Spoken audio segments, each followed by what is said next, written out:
Queridos, um dos maiores desafios que a gente tem, nós, seres humanos, homens, pobres, mortais que somos, desafio é obedecer a Deus. Às vezes a gente fala, eu sou obediente, eu quero servir ao Senhor, a minha vida pertence ao Senhor, e a gente fala isso com muita facilidade, mas viver isso nem sempre é tão fácil assim. A gente, diante do pecado, a gente fala, nunca mais eu quero fazer isso. E de repente a gente se encontra fazendo aquilo que a gente não queria e que a gente tinha jurado, né, até pela mãe ou por Deus, que nós nunca iríamos fazer, e a gente se pega fazendo de novo. Então, a nossa natureza, ela é contrária, diz a Bíblia, às coisas de Deus. A carne, a Bíblia diz, ela luta, ela milita contra o Espírito. O Espírito quer dominar e conduzir o meu coração. A carne não quer deixar isso. Ela tem propostas contrárias, avessas, aquilo que o Espírito Santo tem de propósito para a minha vida. Eu preciso, para começar, entender isso, para mim ter vitória, estabelecer vitória. Então, o homem é herdeiro, sim, do pecado. O pecado habita, sim, na nossa vida. Romanos 5,19 diz, pois pela obediência de um só homem, desobediência de um só homem, muitos foram feitos pecadores. Adão, desde Adão nós provamos o pecado. A culpa de Adão é culpa nossa também.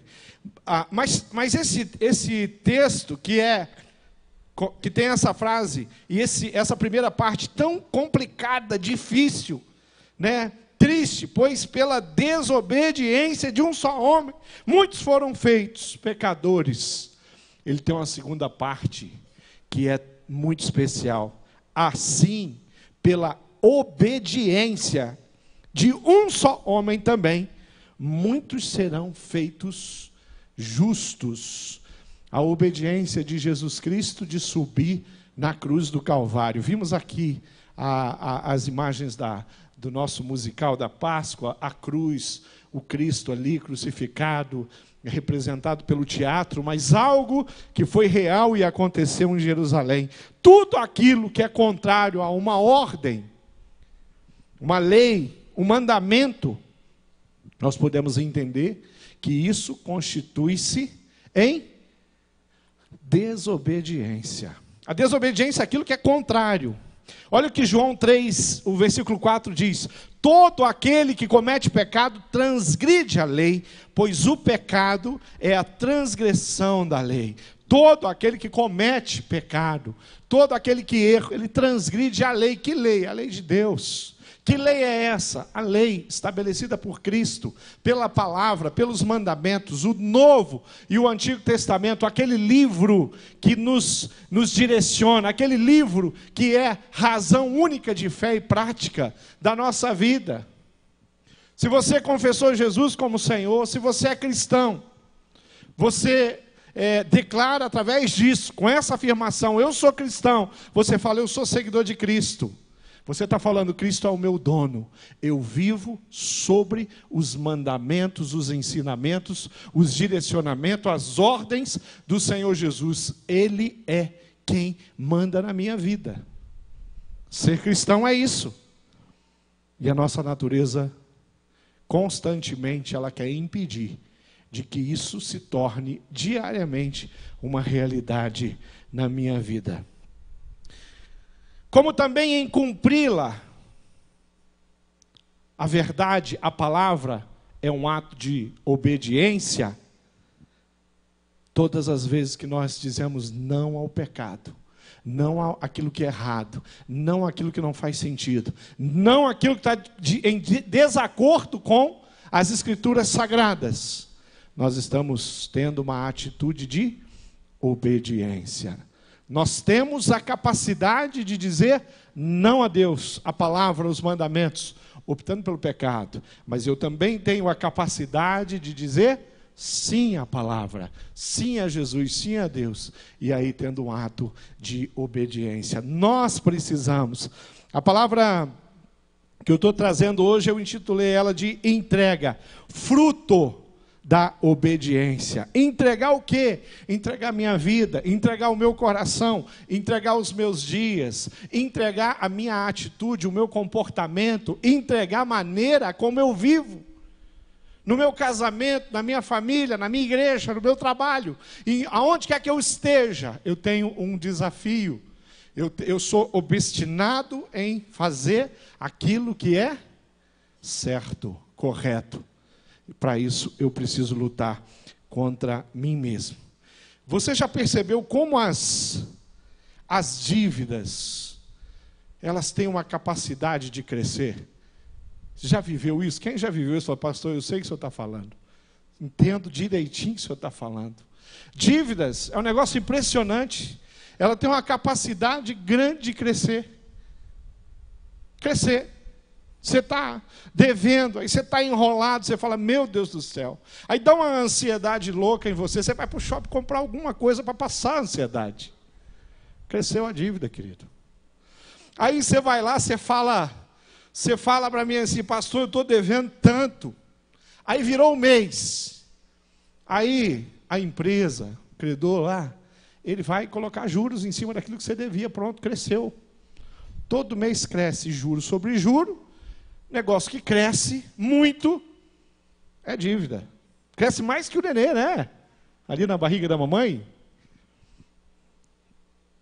Mas eu queria dizer para você que tem uma coisa que multiplica também. O dinheiro abençoado. Multiplica quando eu sou obediente. Multiplica quando eu guardo. Quando eu consigo guardar. E o guardar envolve disciplina. Pastor, eu não ganho muito. Significa que você não vai guardar muito. Mas se você guardar esse princípio, pode ter certeza que vai funcionar para você também. Isso é um princípio. Mas eu dei esse exemplo, porque esse exemplo é perfeito para a gente entender como a dívida, ela cresce com facilidade para a gente. Como é fácil se enrolar financeiramente. Está tudo bem, você vem segurando as pontas ali, termina o ano bem, aí chega janeiro, fevereiro, aí é escola, IPVA, material, e não sei o que, imposto, pronto, descambou.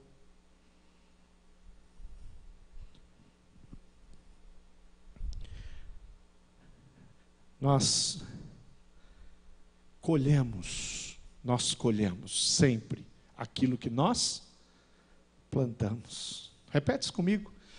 Mas fala no pessoal aí, fala, eu colho aquilo que eu planto. Isso, muito bem. A Bíblia fala sobre a lei da semeadura.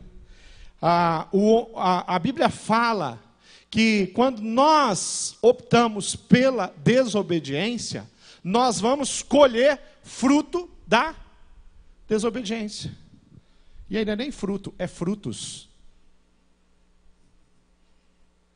Mas eu queria te lembrar que quando nós optamos pela obediência, nós também colhemos frutos da obediência. Tudo dá. Tudo que se planta, dá. Princípio simples que a gente precisa entender.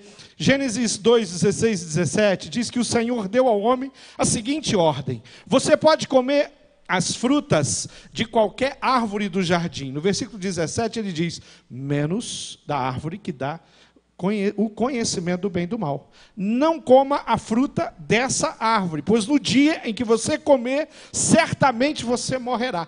Essa árvore, queridos, eu vou pegar o planeta é muito grande, tem muitas florestas, nós temos florestas no Brasil que são gigantescas, mas eu vou pegar aqui, perto da gente aqui, Serra do Mar. Quem já foi na Serra do Mar acampar, caminhar, levanta a mão aí. Pastor, já fiz umas caminhadas, cavalgada, né? Parceiro de cavalgada. A gente vai aí para a Serra do Mar, você perde de vista de tanta árvore, tanta coisa plantada que deu. Pensa num jardim onde você perde de vista. Pensa num pomar que você não alcança com seus olhos. Você caminha, caminha, caminha e você não consegue chegar no fim desse pomar. Nesse pomar tinha uma árvore. E o Senhor falou, olha, pode comer da floresta, da Amazônia inteira. Pode comer da floresta, como que chama essa nossa aqui? A nossa floresta? Atlântica, Mata Atlântica, né? Pode comer da Mata Atlântica toda. Mas tem uma árvore que vocês não podem tocar. Adivinha qual foi? A que o Adão e a Eva resolveram tocar? A única. Tudo o que é abominável e destrutível à vida moral e espiritual parece que fascina o ser humano. Não sei por que o pecado tem tanto brilho para o homem. Não sei por que a gente é tão atraído em fazer aquilo que é errado. É da nossa natureza fazer essas coisas. Olha alguns versículos que eu separei. Provérbios 12, 14 diz: cada um de nós, você, eu, cada um se farta de bem pelo fruto da sua boca, e o que as mãos do homem fizerem, isso ele receberá. Provérbios 14, 14 diz: será recompensado, você, eu, seremos recompensados pelas coisas boas que nós dissermos, e receberemos de volta daquilo que fizermos. Olha como a palavra é. Deus está falando para você, eu vou te recompensar. O que você fizer de correto, querido, é garantido. Às vezes a gente pensa assim, num país de corrupção, não adianta fazer o bem. No Brasil não tem mais jeito. Deus não está falando com o Brasil. Ele está falando com você. Ele está falando, eu quero que você seja diferente. Eu quero que você, com nome e sobrenome, ele fala, eu quero que você seja um político diferente. Eu quero que você seja um empresário diferente. Eu quero que você seja... Deus, ele trata desse jeito. Gálatas 6, 7 diz, tudo aquilo que o homem semear, isso ele ceifará. Vamos pensar um pouquinho sobre a desobediência. Deus falou a Adão e a Eva que se comessem do fruto proibido, certamente morreriam. Por causa da desobediência, a vida humana se tornou limitada. Deus colocou um limite, você vai morrer. Se você fizer isso, você vai morrer. Nós temos algumas coisas que a Bíblia mostra sobre essa limitação do homem. Por exemplo, lá em Jó 3:23, ele fala sobre uma limitação na caminhada, uma visão cerrada, uma dificuldade que a gente tem na vida de enxergar. Jó fala sobre isso. Nós somos limitados para enxergar a vida da maneira como ela é. Por quê? Porque nós recebemos uma limitação. Por isso nós dependemos muito mais de Deus. Jó 13, 27, no 19:8 também vai dizer que o homem ele vai envelhecendo, ele vai regredir. Na sua capacidade, quando se é jovem, tem tanta força, tem tanta capacidade, tem tanta vitalidade. A gente vai envelhecendo, somente as mulheres, elas param em frente ao espelho e elas chegam bem pertinho, e elas conseguem mapear, né, os primeiros vestígios de ruga que vai chegando, só que vai passando os anos, aonde era um vestígio, né, o que aparece lá? É isso aí, está na Bíblia. Isso é fruto do pecado, o envelhecimento. Eclesiastes 8:8 diz que nós teremos o nosso tempo limitado. E ele vai fazer uma afirmação assim: ninguém pode evitar, dar um jeito na morte. Nenhum ser humano tem essa capacidade de driblar. A gente dribla tanta coisa. A morte não. A morte chega. Hoje foi um dia triste. Eu passei parte do dia em Colombo com uma mãe ali, consolando. Filho de 23 anos, nós vamos fazer o funeral dele amanhã, num acidente de caminhão. Muito triste. Queridos, não tem jeito. Um acidente na proporção do que ele teve ali em São Paulo, no Rodoanel, carregando madeira, toneladas de madeira em cima de um caminhão. Uma dificuldade lá que teve, seja do caminhão, quem sabe dele, a gente não sabe direito. A vida de um menino chamado Lucas, de 23 anos, foi ceifada.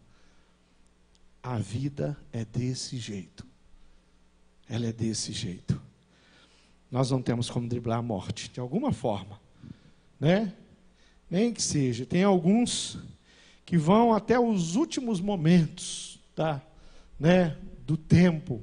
Chegam lá nos 100 anos, beiram os 100 anos, o corpo não está aguentando, está curvado, o olho já não abre direito, não tem mais força nas pernas, a mão não segura mais nada, e o homem está lá lutando para tentar sobreviver, mas não tem jeito.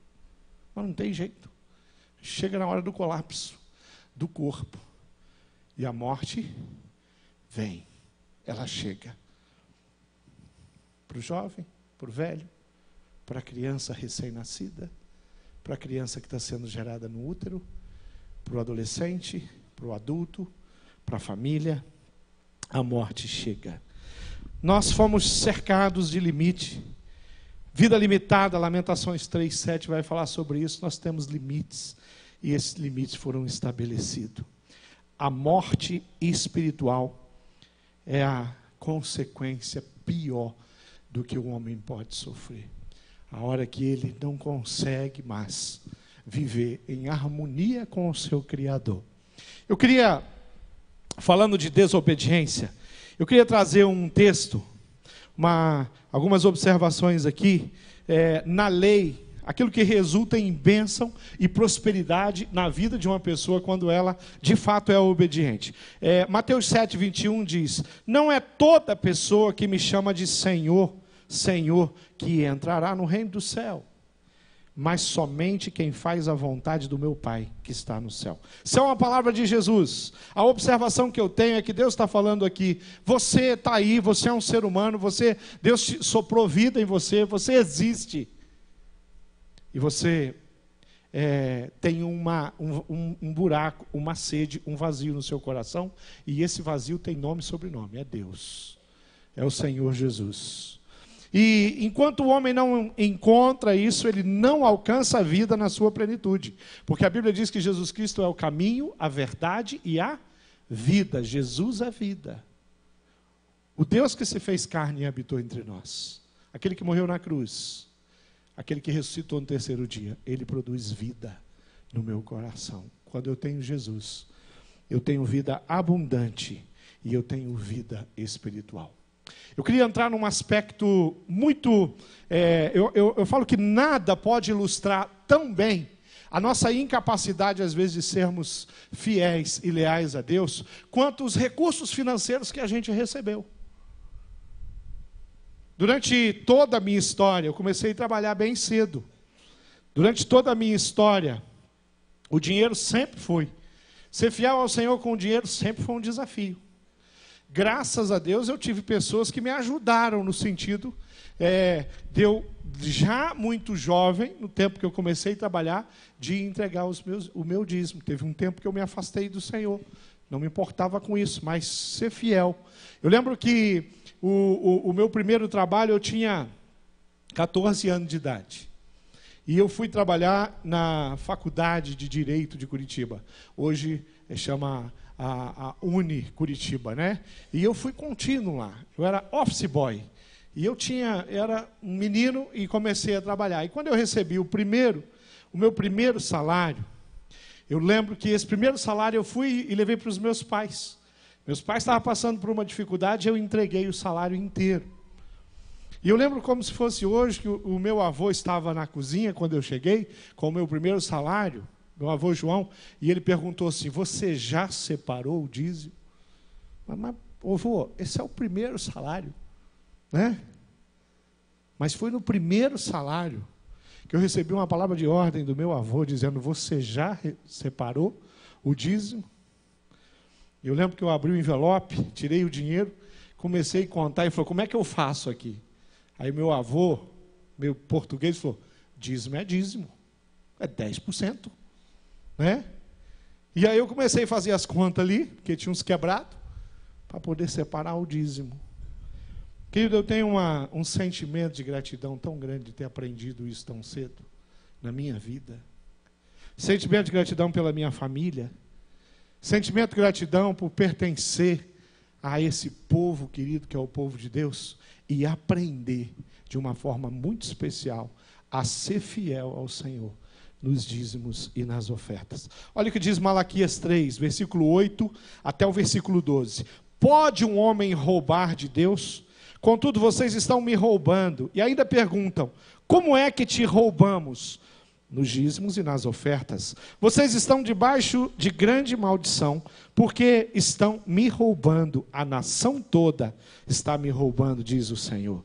Tragam o dízimo todo ao depósito do templo, para que haja alimento em minha casa. Ponham-me à prova, diz o Senhor dos exércitos, e vejo se não vou abrir as comportas do céu e derramar sobre vocês tantas bênçãos, que nem terão onde guardá-las. Impedirei que pragas devorem suas colheitas, e as videiras nos campos não perderão seu fruto, diz o Senhor dos exércitos. Então todas as nações os chamarão felizes, porque a terra de vocês será maravilhosa, diz o Senhor dos exércitos. O Senhor está dando um ensinamento, o Senhor está fazendo uma cobrança, e Ele faz também uma promessa. O Senhor não está simplesmente falando, tragam a 10ª parte de tudo que produzir. Ele está falando, tragam, e vocês vão ver como eu vou abençoar vocês. E podem fazer o quê? Prova de mim. O ensinamento dos dízimos e das ofertas, ele é fundamental para o crescimento cristão. Quando nós estamos acompanhando alguém, um discípulo novo, e nós percebemos que isso se tornou algo concreto na vida dele, a gente falou, ele entendeu. Ele entendeu. A pergunta que nós temos que sempre dizer, nós somos fiéis ao Senhor? Você é comprometido com Deus em todas as áreas da sua vida? É isso que nós estamos vendo aqui. O que é o fruto da obediência que nós estamos colhendo como povo de Deus, como igreja, ou é o fruto da desobediência? Porque o fruto da desobediência é bem conhecido. Quando nós pensamos o que é o dízimo, nós pensamos que dízimo é a 10ª parte daquilo que recebemos de Deus. Queridos, eu gosto sempre de pensar, eu escrevi um artigo, hoje eu soltei esse artigo lá no Facebook, mandei para alguns grupos, e muitas pessoas replicaram esse artigo que eu escrevi hoje. E lá eu conto uma história de um homem, de uma festa que eu fui, e eu cheguei numa festa, eu não conhecia as pessoas, eu fui à festa de um amigo celebrar, uma pessoa que eu tive um relacionamento na área profissional com essa pessoa, e eu fui lá, e lá é ele que me conhecia, ele me apresentou para um grupo de homens que estavam ali. E era uma festa de aniversário, aqueles homens estavam ali, e ele falou assim, gente, esse aqui é um amigo meu, ele é um pastor. Aí, a hora que ele foi, aí eu cheguei, as pessoas estavam ali, intertidas com as suas coisas, cumprimentaram. Quando ele falou que eu era um pastor, mudou de figura o negócio, todo mundo olhou para mim, o cara falou assim, pastor? Aí eu falei, isso aí, pastor, eu. Aí teve um, com um ar meio sarcástico, ele falou assim, rapaz, eu nunca tive tão perto de um pastor, né? Aí falou desse jeito assim, mas você viu que ele não está falando com respeito, né? Meio bem sarcástico mesmo. Aí ele falou, mas eu tenho uma pergunta para fazer para um pastor. Tinha acabado de chegar na festa, né? Aí ele falou para mim assim, escuta, é verdade que vocês, da igreja evangélica, vocês dão 10% do dinheiro de vocês para a igreja? Aí eu respondi para ele, não é verdade. Não é verdade. O povo evangélico não está entregando 10% do que eles ganham para Deus. Eu entrego mais do que 10% do que eu ganho para a igreja do Senhor Jesus. Mas o povo evangélico ainda não entendeu isso. Eles precisam olhar para os ensinamentos de Jesus Cristo e eles precisam entender qual é o propósito do dinheiro, como a gente usa e como a gente administra o dinheiro. Aí ele foi ficando sem graça, né? Ele viu que eu era convicto naquilo que eu acreditava, o assunto mudou, a conversa mudou. Mas eu não poderia dizer para ele, é verdade, né? O povo lá da sua igreja, pastor, eles são fiel? Não, tem muita gente fiel, mas tem gente que é infiel. E eu não estou falando isso simplesmente para trazer uma cobrança. Eu estou falando isso porque se tem uma coisa que me incomoda, é saber que perto de mim tem gente que não está vivendo a plenitude daquilo que Deus ofereceu para ela viver.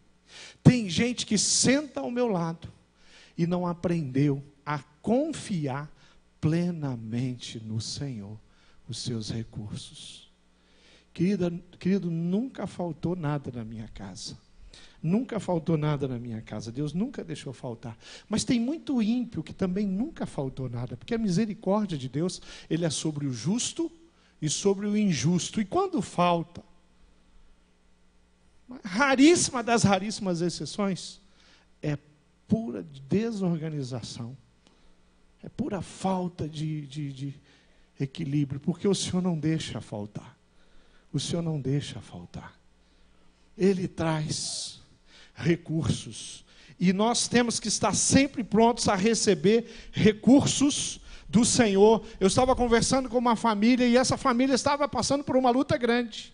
E ela falou, pastor, nunca na minha vida eu deixei de ter dinheiro para fazer a compra. Esse mês eu não tive dinheiro para fazer a compra. E nós já estamos no final do mês, pastor. Aí eu fiz uma pergunta para aquela família. Não me diga que vocês ficaram o mês inteiro sem comer. Aí ele falou, não, pastor, não. Tem irmãos lá que ajudaram a gente, da nossa família. Não faltou. Mas isso é muito complicado. Aí eu falei assim, o que é complicado? O orgulho? O orgulho é complicado? Porque você tem que... Nós vamos orar agora. E nós vamos louvar um Deus que quando faltou dinheiro no seu bolso, teve alimento na sua geladeira. Esse é o Deus que eu conheço. E é o Deus que supre. Não é a forma. Deus falou, eu vou te sustentar. E quando você não tiver nada para comer, vai cair maná do céu. Quando não tiver nada, quando te faltar o maná, eu vou mandar um urubu. Um corvo. E o corvo vai trazer no bico dele. Espero que ele tenha lavado aquele bico. Né? Sabe Deus onde ele botou, que corvo mete o bico em cada lugar. Eu fico pensando o que o corvo trouxe para alimentar Elias. Já pensou nisso? Para quem não conhece a história, o profeta estava numa situação delicada, sem comer, ia morrer de fome ali. Aí Deus mandou corvo. O que corvo come? Alimento podre, né? Carne podre, bicho podre. E foi o corvo que trouxe o alimento. Eu falei, não é possível que o corvo veio trazer carne podre, dá para Elias comer. Eu acho que ele passou no McDonald's, comprou uma caixinha daquela, veio com um pacotinho, entrou naquela caverna, colocou na mão do Elias. Elias abriu aquele pacotão, pegou um Big Mac, né? Foi alguma coisa boa, meu irmão. Tenho certeza. Mas ele foi sustentado por Deus. Quando nós entendemos o princípio, quando nós entendemos isso, fica fácil. Deus, ele considerava tanto aquele povo. Aquele povo trazia as ofertas ao templo, trazia dinheiro. Aquele povo plantava batata, eles pegavam 10%. Tem um texto que eu gosto muito, que eles não falavam simplesmente que eles pegavam 10%. A Bíblia diz que eles pegavam a melhor parte dos 10%. Esse para mim é o princípio da contribuição. Não é pegar os 10%. É a melhor parte, é o jeito melhor de fazer aquilo. É o melhor de você no seu coração, no seu sentimento, de contribuir. E dizer, eu faço parte desse projeto. Se nós estamos prosperando como igreja, eu poder dizer, eu faço parte desse projeto. Se nós temos missionários sustentados, eu quero dizer, eu faço parte desse projeto, porque eu amo a obra missionária. Se nós temos recursos para poder ter o nosso espaço, tempo, para poder fazer o musical. Gente, o ministro Rodrigo, ele falou da alegria do coração dele, das almas que foram alcançadas. Ele falou em torno de 100 pessoas. Ele tem um cálculo diferente ali, né? Porque ele está já nas pessoas que não preencheram, mas se tiveram uma decisão. Tem aqueles que se reconciliaram, ele estava falando ali. Mas você viu ele falar, gente, custou dinheiro. Custou dinheiro. Sabe por que nós fizemos 4 dias de musical? É porque nós temos gente que é fiel e que coloca o coração. E que vem para cá, trabalha igual um doido de graça. O pessoal falou assim, tinha um pessoal que falou com fome para a gente, não tem mais não tirar dinheiro, não, vou comprar comida. Então o irmão falou, deixa comigo. Aí ela foi comprar. Aí, a malandrinha, essa irmã, ela falou para mim, pastor, pode tirar do dízimo? Não, você que está dando. Como é que história é essa? Que papo é esse? Que conversa é essa? Né?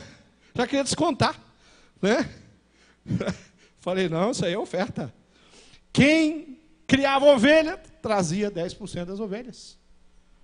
Quem produzia mel, trazia 10% do mel. Essa pergunta é muito forte.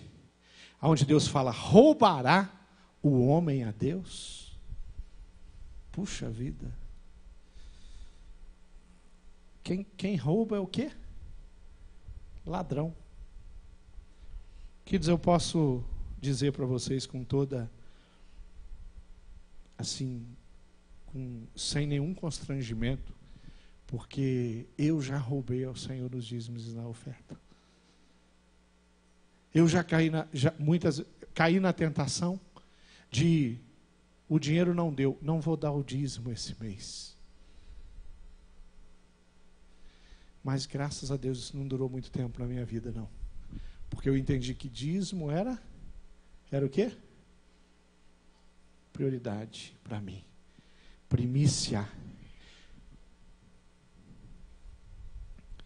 Eu nunca conheci. Se tiver um aqui, vem falar comigo no final do culto. Um dizimista fiel, que não seja abençoado. Eu não estou falando de bênção financeira simplesmente. Eu estou falando de bênção na sua casa, bênção na sua família, bênção no seu trabalho. O dizimista tem luta, tem dificuldade, e quando vem a crise sobre o Brasil, vem a crise sobre a casa e a família do dizimista. Mas, querido, eu duvido que tenha alguém aqui que é dizimista fiel e fala assim, pastor, eu não sou abençoado. Mas eu conheço muitas pessoas que vêm à igreja, que fazem parte da igreja, mas têm dificuldade de ser obediente nos dízimos e nas ofertas. E aí pode ter certeza, querido, aí a batalha é grande. Porque quando eu abro mão de que o Senhor, Ele administra a minha vida, o meu coração e os meus recursos, quando eu faço isso, a coisa desanda. Sabe por quê? Que não perece totalmente? Porque Deus é um Deus de graça e de misericórdia. Mas nada é tão precioso. A palavra de Deus, ela traz essa palavra dura. Vocês têm dito palavras duras contra mim, diz o Senhor. Ainda assim perguntam, o que temos falado contra ti? Vocês dizem, é inútil servir a Deus. O que ganhamos quando obedecemos aos seus preceitos e andamos lamentando diante do Senhor dos exércitos? A natureza do homem aqui é desafiada. E na hora que a natureza é desafiada, quando vem a luta, quando nós estamos vivendo em intimidade plena com Deus, vem a luta, nós falamos, eu sei a quem eu tenho, em quem eu tenho crido. Eu sei o esforço que eu faço para ser fiel ao meu Deus, que é tremendamente fiel a mim. Quando nós vivemos assim, nós nos levantamos. Quando nós vivemos assim, nós nos posicionamos. Quando nós vivemos assim, nós chegamos lá com cara limpa. Chegar hoje lá para aquela mãe, querido, pensa numa mãe arrebentada, e olhar nos olhos dela e falar, querido, deixa eu te dizer uma coisa. Deus não perdeu o controle do caminhão do seu filho. Ele não perdeu o controle. O que é um caminhão para Deus? Carregado com toneladas de madeira, é nada. Olha para mim, olha nos meus olhos. Deus não perdeu o controle, Maria. Deus recolheu seu filho hoje. E olha, não vai ser fácil. A Bíblia diz que tem dia que é dia do riso, da alegria, do sorriso. Mas tem dia que é dia do... Querida, esse é o dia do choro. Esse é o dia do sofrimento. Esse é o dia para sentir uma dor. Você está sentindo uma dor que eu não tenho ideia, porque eu nunca senti. Mas eu quero te dizer uma coisa. Deus está contigo. Eu ouvi isso dessa mãe pelo menos umas 5 vezes, no tempo que eu estive com ela hoje. Ela repetia isso. Pastor, eu sei que Deus está comigo. A lágrima correndo, mas correndo solto. Mas a convicção no coração. Passamos por luta, mas temos uma convicção. O Deus que nós integralmente servimos é o Deus que nos orienta e não deixa faltar nada. Você consegue um bom salário em uma boa empresa sem trabalhar para ela? Quem que já conseguiu isso? Pastor, eu tenho uma empresa, eu não trabalho, mas eu sou fichado lá, né? Eu tenho um salário excelente. Alguém tem isso? Alguém aqui tem isso? Não, não existe isso, né? Uma empresa normalmente ela paga muito menos do que o funcionário merece, principalmente no Brasil. Muita gente boa, trabalha por muito pouco, com muita competência, muita capacidade, muito estudo, trabalha por um salário que não é tão bom. Mas quando nós trabalhamos com Deus, Ele nos dá mais do que nós merecemos. E a palavra de Deus garante, mais do que nós precisamos. Querido nosso Deus, quem aqui já contou moedinha para pagar a conta no final do mês? Eu já fiz isso. A gente pega o dinheiro para pagar a conta e fala, se caiu uma moeda, desinteira. Isso é coisa do homem. Não é coisa de Deus. Deus deu muito mais para você do que você precisa. Em todas as áreas da sua vida. Deu muita condição. Mateus 23, uma palavra dura aos fariseus. Jesus diz, ai de vocês, mestres da lei e fariseu, hipócritas, vocês dão o dízimo da hortelã, do endro e do cominho, mas têm negligenciado os preceitos mais importantes da lei, a justiça, a misericórdia, a fidelidade. Vocês devem praticar estas coisas sem omitir aquelas. Nós não damos o dízimo, nós não entregamos as nossas ofertas e falamos, bom, agora eu entreguei as ofertas, agora Deus vai me abençoar. Tem gente que faz um monte de coisa, trabalha, se envolve, vai em tudo quanto é culto, não entrega o dízimo. Tem gente que entrega o dízimo e não quer trabalhar, não quer fazer nada, não quer servir, não quer falar do amor de Jesus para ninguém. Nós somos servos do Senhor Jesus, nós viemos em plena comunhão com Ele. Em todas as áreas, na presença desse Deus, nós o servimos. Dos nossos recursos a tudo que temos. Queria colocar algumas coisas. Primeiro, nós somos de Deus. Entregamos o dízimo porque somos dele. É Deus quem manda, a Bíblia quem dita as regras. Não há nenhuma desculpa que seja compreensiva para quem rouba do Senhor. E nunca deve ser por interesse, mas sempre por amor. Nós somos de Deus. Nós somos de Deus. Obedecer no mandamento é um desafio. Nós somos obstinados, nós queremos fazer isso quando temos Jesus. Deus quer que seu coração, Ele quer o seu coração por completo.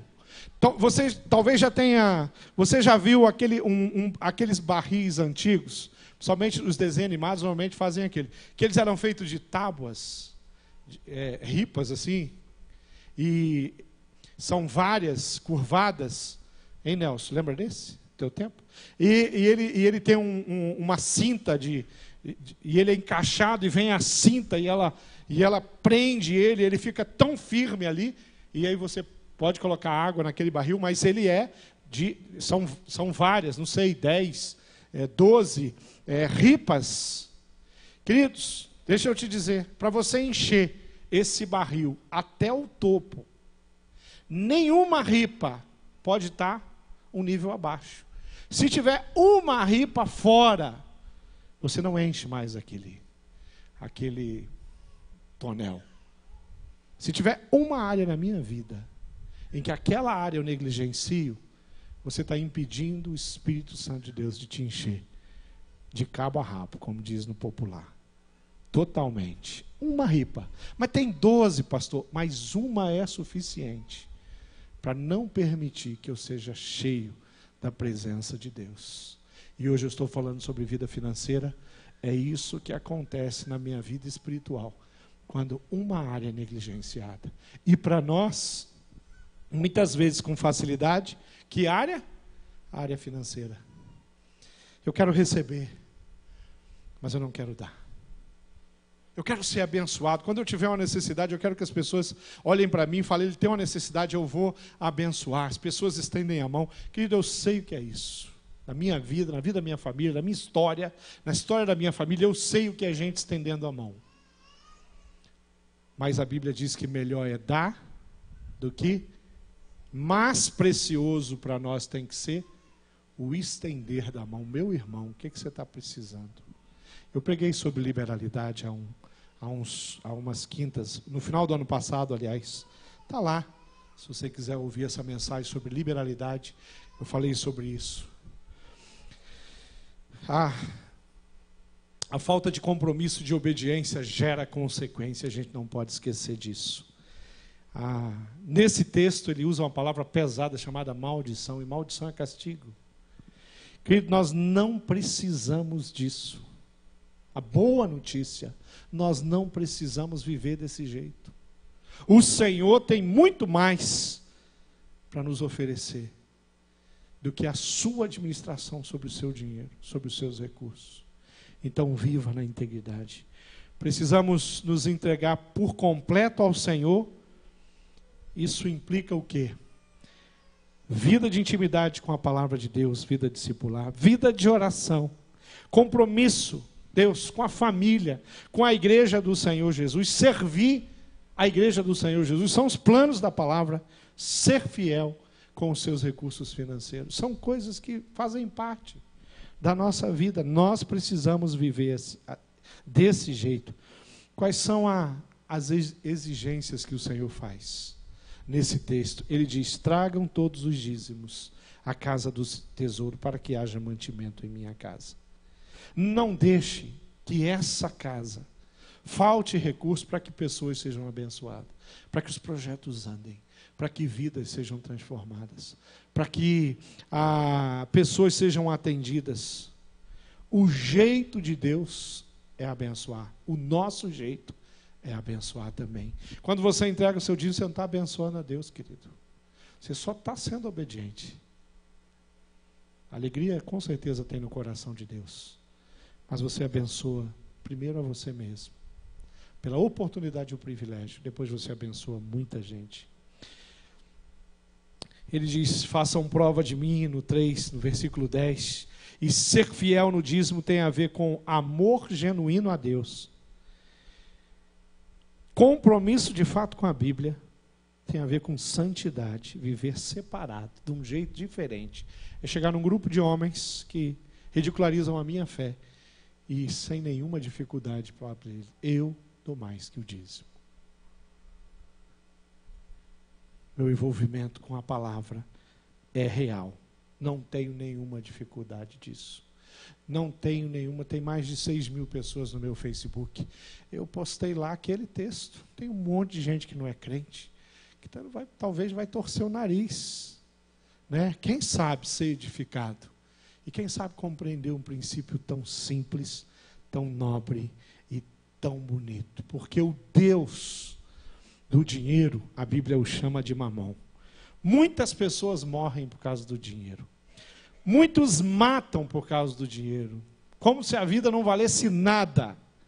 Tantos adoecem por causa do dinheiro, inclusive evangélicos, cristãos também, trabalhando exaustivamente para obter cada vez mais e mais. E é um negócio que, às vezes, a sede é tão grande, a ambição no trabalho. Tantos perderam a sua família, o seu casamento por causa do dinheiro. Mas aquele que é fiel ao Senhor, que vive de acordo com a palavra, esse não perde por causa do dinheiro. Esse ganha. O dinheiro é só um escravo que vai servi-lo. Não é o Senhor, não é o dono. Deus promete bênçãos. Ali no 11 ele diz, eu vou repreender o devorador. Que devorador? Aquele que vem e faz com que o meu dinheiro desapareça. Aquele que vem e faça com que a minha história seja uma história de dívidas. Aquele que faz com que todos os meses da minha vida eu estou pagando dinheiro para os bancos. Eu pago juro a vida inteira. É a minha história. Meu sobrenome é cheque especial. Esse é o projeto de Deus? Não, não é o projeto de Deus. O projeto de Deus é diferente. Muitas são as promessas. Quando contribuímos e entregamos todos os dízimos ao Senhor, o que é do Senhor, devemos nos lembrar de que as promessas de Deus não são sempre materiais, mas em todas as outras áreas. Dízimo não é nosso. Às vezes a gente usa muito o termo, eu vou dar o dízimo. Ninguém dá o dízimo. O dízimo a gente faz o quê? Entrega. Porque o que nós temos não é nosso, é do Senhor. Nós devolvemos, nós entregamos aquilo que é do Senhor. E o Senhor, que é o Deus de recompensa, Ele administra o recurso que fica na sua mão, o recurso que vem. Nós administramos o dízimo.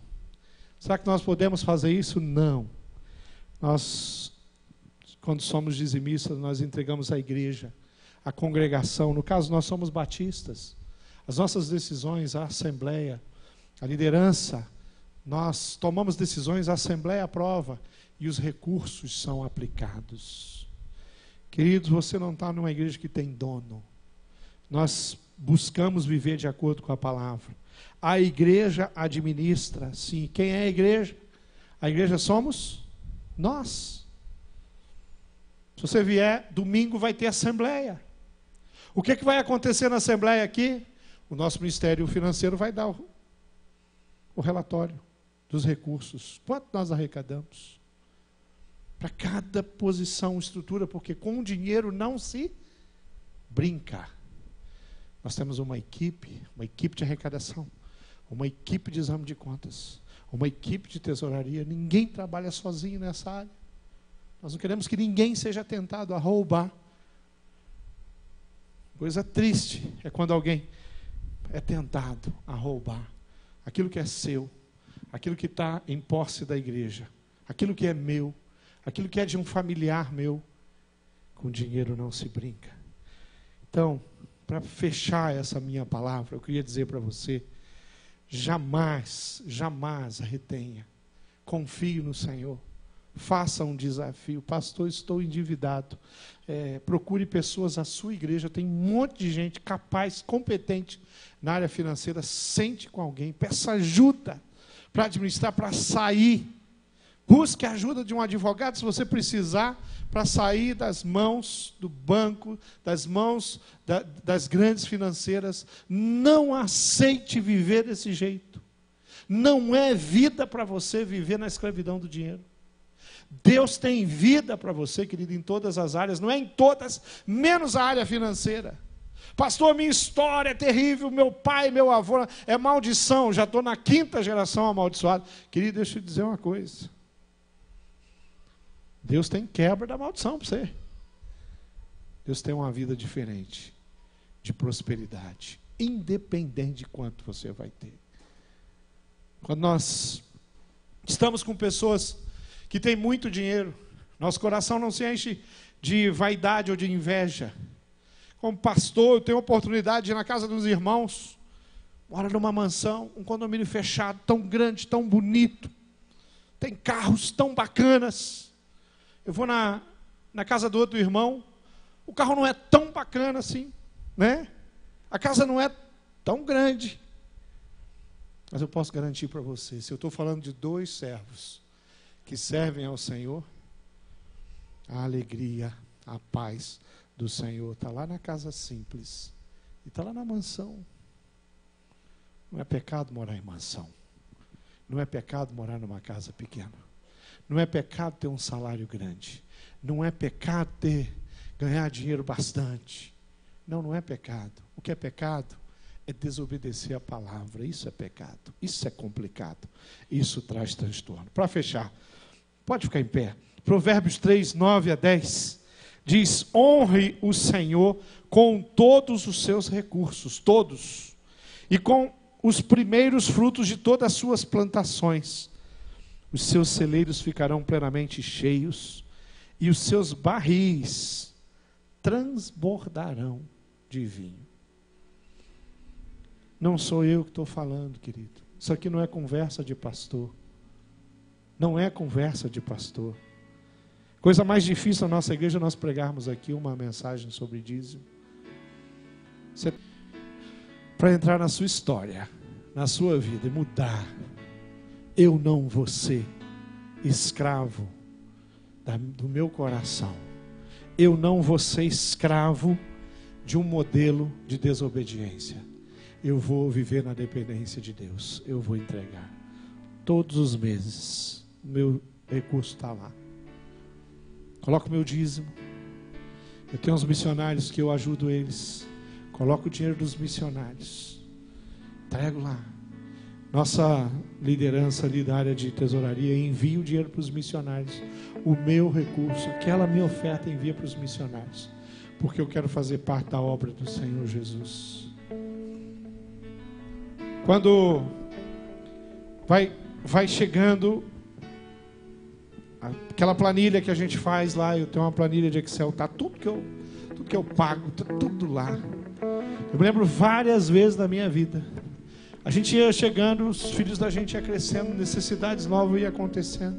E olhar para a planilha e falei assim, ó, vai virar o ano. Eles vão precisar fazer um cursinho. Eu falava, Márcia, não cabe esse cursinho aqui no orçamento. O Senhor dava um jeito. E os meus filhos fizeram os cursinhos, os 3, eu tenho 3 filhos. E quando termina o cursinho, vem o que? A faculdade. E os meus filhos são tão abençoados, mas tão abençoados que nenhum passou na federal. A minha filha Mariana passou na federal. Não quis fazer o curso, pai, não é esse curso, mas você passou na federal, filha. Não é esse curso, eu não ia obrigar minha filha a fazer um curso na federal, que não era o que ela queria. Meu Jesus amado, e agora? E agora o Senhor me abençoava. E os meus filhos se formaram. Já tenho 2, minhas filhas casaram no ano retrasado. Que o Senhor sustenta a minha casa. O Senhor sustenta a minha vida. O Senhor é aquele que provê na minha vida financeira. Mas Ele provê em outras áreas também. Ele provê no meu coração. Toda alegria que eu tenho de servir o Senhor, é o Senhor quem provê. Toda a capacidade que eu tenho, tudo que eu consigo fazer como pastor, como ministro que eu sou, é o Senhor que provê. Todas as necessidades que cada um da minha família tem, é o Senhor que tem provido. Quem sou eu, queridos, para administrar alguma coisa? Se o Senhor não trabalhar, se o Senhor não edificar, se Ele não guardar, nada vai funcionar. Como é que você tem vivido? Se você não entregou ainda a sua oferta, querida, eu queria que eu fizesse isso, mas eu queria te desafiar uma coisa. Nunca coloque uma oferta aqui. Nunca entregue uma oferta aqui. Não faça uma transferência. Eu faço transferência. Muito raro eu entregar uma oferta aqui. Normalmente eu faço transferência e já passo para o nosso financeiro a minha transferência. Mas deixa eu te dizer uma coisa. Nunca faça sem lembrar que Deus é bom e que a misericórdia dele se renova a cada dia na sua vida. E nunca deixe de agradecer. Se tem um ato de adoração, é isso aqui, ó. Você vem aqui, nós cantamos e cantamos com tanta alegria hoje e celebramos o Senhor. Mas quando você coloca a sua oferta aqui, você está adorando o Senhor Jesus também. Só que é celebração. Você fala, Deus, obrigado. Não importa o tamanho da sua oferta. Talvez você venha aqui e você vai colocar aqui a moeda de menor valor. E é a tua oferta, como a viúva. E a Bíblia diz que os homens vinham e o gasofilácio, o lugar das ofertas, era de metal. E os ricos, sabe o que eles faziam? Ia lá no feirante e trocava o dinheiro em cédula, né, por moeda. Sabe o que eles faziam? Não tinha. Eles pegavam muitas moedas. Eu quero bastante moeda. E quando eles chegavam na frente para ofertar, sabe o que eles faziam? Eles viravam devagarinho. Sabe moeda caindo em lata? É uma barra ensurdecedor. Jesus está só olhando aqueles homens fazendo aquele forféu todo para entregar a sua oferta. Mas a viúva, que tinha uma moedinha, não deu para ouvir o som daquela moeda, mas não ficou despercebido no coração do Senhor Jesus. Ele viu. Ele sabe como é que a gente oferta. Ele sabe qual é o significado da oferta para mim e para você. Nós vamos orar. Se você que não trouxe a oferta vai trazer, pode trazer, mas com esse coração e com esse sentimento: eu vou ofertar, porque eu amo demais o Senhor Jesus e eu quero cumprir o mandamento dele. Então você vai falar: eu preciso endireitar a minha vida financeira, eu preciso ser fiel ao dízimo, eu tenho que parar de não acreditar que Deus é quem vai cuidar. Feche seus olhos e vamos orar. Vamos orar de coração. Eu queria desafiar você, querido, que quer consagrar os seus bens, os seus recursos, o seu salário. Eu queria que você viesse aqui para frente. Fala: pastor, eu quero consagrar. Eu quero consagrar o meu dinheiro, o meu recurso, o meu salário. Eu quero consagrar tudo que o Senhor tem me dado. Eu quero consagrar a minha vida, a minha família. Eu quero fazer isso como reconhecimento de um Deus que é tremendo e é fiel. Vem aqui para dizer assim: eu quero louvar a Deus, porque eu tenho sido fiel e Ele tem sido fiel comigo. Vem para cá, eu quero terminar orando. Nós vamos terminar aqui. Vem para cá, consagre os seus recursos, consagre a sua vida financeira, consagre tudo aquilo que você tem, consagre o seu salário aí, Senhor, para o Senhor, consagre sua vida profissional. Fala assim: Pai, todo recurso que vem à minha mão é teu. Eu vou administrar com a minha família, eu vou abençoar a minha família, eu vou dar estudos para os meus filhos, eu vou pôr comida na minha casa, mas tudo é consagrado ao Senhor. Eu vou fazer isso porque o Senhor é um Deus fiel e é um Deus tremendo. O Senhor é aquele que faz toda a diferença na minha vida e na vida da minha família. Vamos orar.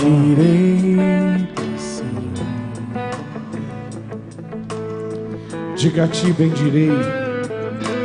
A ti bendirei para sempre. Diga assim, ó: Senhor, em ti eu confiarei.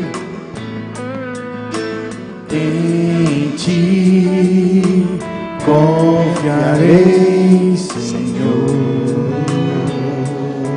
Diga: eu não terei medo de nada, Pai. O Senhor é comigo. Eu não terei do que ter medo. Diga: não me abalarei. Nada vai me abalar. Meus pés sobre a rocha firmarei. É o Senhor Jesus, o nosso Deus poderoso. Eu não me abalarei, e do Senhor direi: Tu és meu Deus, protetor, meu refúgio, libertador, meu abrigo, torre forte, todo tempo meu socorro me dedico. Aleluia. Vamos orar. Pai amado, eu quero te agradecer por pertencer à tua igreja, uma igreja que prospera, uma igreja que avança. Te agradecer porque lá atrás o Senhor escolheu 12 homens, e com esses 12 homens o Senhor construiu uma igreja que é inimaginável na nossa cabeça. Nós não sabemos o tamanho dela, e que durante todos esses séculos, Pai, A tua igreja foi sustentada, a tua igreja foi edificada, tanta coisa foi construída, Deus, porque o Senhor nos abençoou. E eu faço parte da igreja de Cristo, e eu tenho o privilégio, Pai, de ter sido ensinado de tantas maneiras, e ter tantas pessoas perto de mim para me ajudar e me proporcionar ser fiel ao Senhor. E eu quero te louvar pelos meus irmãos, te louvar por todos aqueles que estão nesse culto, pedir bênção sobre a vida financeira deles, pedir que o Senhor gere prosperidade, sim, Pai, que eles consigam sempre ser fiéis, e que eles, diante das lutas e das dificuldades, Pai, e o inimigo não venha atrapalhar, o inimigo não venha roubar, não venha retirar, o devorador, o gafanhoto, destruidor, não vai destruir nada daquilo que o Senhor nos deu, pela fidelidade que o Senhor tem conosco, e pela fidelidade, Pai, que o nosso compromisso contigo. Nos ajude, Pai, para que nós possamos ensinar os nossos filhos. Meu desejo profundo, Pai, é que os meus filhos entendam e saibam o valor de entregar as ofertas e os dízimos, Pai. Que jamais eles retenham aquilo que o Senhor colocou na mão dele, a prosperidade que o Senhor tem dado a eles. Todas as crianças, Pai, que envolvem as famílias reunidas aqui, nós colocamos diante do teu altar. Nós pedimos aos casais, aqueles casais que precisam lutar juntos e ter um entendimento, aqueles nossos irmãos que o cônjuge não se converteu, que eles consigam de uma forma muito especial, com muito amor e respeito, Pai, alcançar a vitória na sua casa, para que junto o esposo e a esposa venham fazer entrega, para que eles, os menos favorecidos, possam ser fiéis. Todas aquelas, Pai, mulheres que batalham sozinha para sustentar, para cuidar dos seus filhos, que elas tenham, Deus, a provisão necessária, que não falte, Deus, a oportunidade de ser fiel no dízimo e na oferta a nenhum de nós, e que haja sempre a ousadia e a coragem no nosso coração.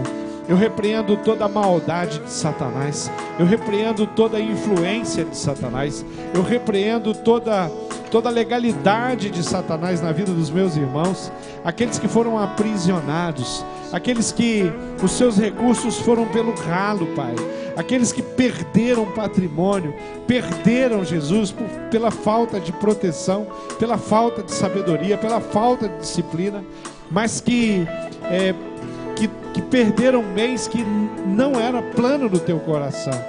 Tira deles, Deus, qualquer sentimento ruim com relação a essas coisas. Coloca a alegria de poder servir, de poder trabalhar, de compartilhar do teu amor, de viver em plena comunhão com a tua palavra, com a oração, e que a fidelidade seja o nosso sobrenome, Pai. Que ser fiel ao Senhor seja o esforço diário, contínuo, e que nós alcancemos a vitória no Senhor, através do Senhor, pelo poder que há no Espírito Santo de Deus. Nós nos entregamos, nós agradecemos por tudo que recebemos, agradecemos por tudo que doamos, por tudo que entregamos, por todo o dízimo que nós devolvemos, porque o Senhor é um Deus fiel. Nós oramos muito agradecidos e oramos consagrando essas vidas aqui, colocando elas diante do teu altar, entregando aqui todo o recurso representado aqui, para que as famílias possam ter as suas necessidades supridas, para que as nossas casas sejam fartas, a ponto de ter suficiente para nós e para abençoar pessoas que passam por lutas e dificuldades. Nós oramos muito agradecidos e oramos em nome de Jesus, hoje e sempre, Pai. Amém.